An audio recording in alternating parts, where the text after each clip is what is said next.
আসসালামু আলাইকুম রহমতুল্লাহি বরকাতুহ। হ্যালো বিয়ার, দেখুন আমরা সৌদি প্রবাসে আসছি আর কি। আমরা নতুন নতুন সৌদিতে আসছি, আসার পরে আমাদের কোম্পানিতে খানা দানা, তো কোম্পানি খানা দানা খুব একটা সুবিধা নয় যদিও। তো কয়েকদিন ধরে আসছি, কোম্পানি খানা দানা খেয়ে আমাদের কোনো তৃপ্তি পাচ্ছে না। তো এই জন্য আজকে চিন্তা করলাম সবাই মিলে কিছু রান্নাবান্না করবো। তো কিছু রান্নাবান্না করলে আমাদের হাতে টাকা পয়সা তেমন নয়, তারপরে আমরা চিন্তা করছি আজকে টমেটো দিয়ে কিছু চিংড়ি মাছ রান্না করবো আর কি।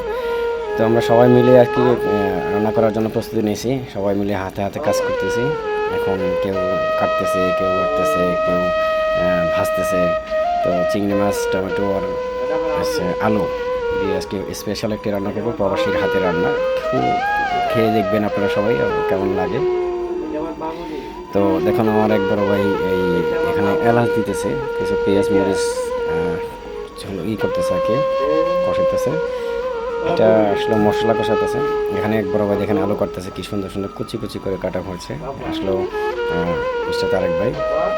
তো আমরা সবাই মিলে আর কি এখানে চেষ্টা করতেছি একটু স্পেশাল করে কিছু রান্না করার জন্য। আরেক বড় ভাই যিনি আমাদের আজকের বাবুসি, স্পেশাল বাবুসি, উনি সালাউদ্দিন ভাই। তো উনি আসছে মেড ইন কুমিল্লা। আসলে স্পেশাল যিনি, সে হয়েছে প্রধান, আজকের রান্নার যে প্রধান উনি হয়েছে কুমিল্লার বাড়ি, সালাউদ্দিন ভাই। তো আজকে চলেন আমাদের রান্না কেমন হয় সবাই দেখবেন এবং শেয়ার করে দেবেন।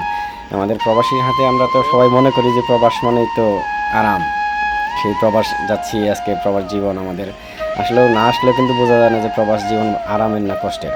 যদিও আমরা যারা যারা আসছি তারা বুঝতেছি প্রবাস জীবনটা কেমন। তো আজকে একটু ছুটি ছিল, সেই ক্ষেত্রে আমরা একটু সময় কাটালাম। তো রান্নাবান্না নিয়ে এখানে গরম পানির ব্যবস্থা করা হয়েছে, আর এখানে মশলা কষানো হচ্ছে। তো আজকে রান্নাটা কেমন হয়েছে আপনাদের অবশ্যই জানাবো, আর খাওয়ার পরে তো অবশ্যই রিভিউ দেবো আপনাদের। তো আমাদের ভিডিওটি যদি অবশ্যই ভালো লাগে লাইক করে শেয়ার করে পাশে থাকবেন এবং আমার চ্যানেলটি সাবস্ক্রাইব করে রাখবেন, যাতে পরবর্তী ভিডিও আপনাদেরকে জানাতে পারি এবং কি আপনারা যেন দেখতে পারেন। তা স্পেশাল করে আসলেও চিংড়ি মাছগুলো ভাজানো হচ্ছে। দেখেন বড় বড় কীভাবে মশলাপাতি কোটা বাছা করতেছে আর কি। যাই হোক, দেখেন সবাই আসলেও খুব মজা করে রান্না করতেছি। সবাই আমাদের জন্য দোয়া করবেন, আমরা যেন আমাদের মনের আশা পূরণ করতে পারি। এখানে পেঁয়াজ, মরিচ, টমেটো, রসুন সব কিছু কাটাকাটি হচ্ছে আর কি। চিংড়ি মাছ ভাজা হচ্ছে এক পাশে। দেখেন আমাদের চিংড়ি মাছগুলো আসলেও যে রান্নাটা হবে, এই যে আলু দিলাম, কিছু আলু দিয়ে একটু কিছু কিছু করে আলু কাটা ছিল, কাটতেছে বলে সেই আলুগুলো দেওয়া হলো। তো টমেটো দেওয়া হলো। দেখেন তার আগে কিন্তু আমরা অবশ্যই মশলা কষায় নিছি।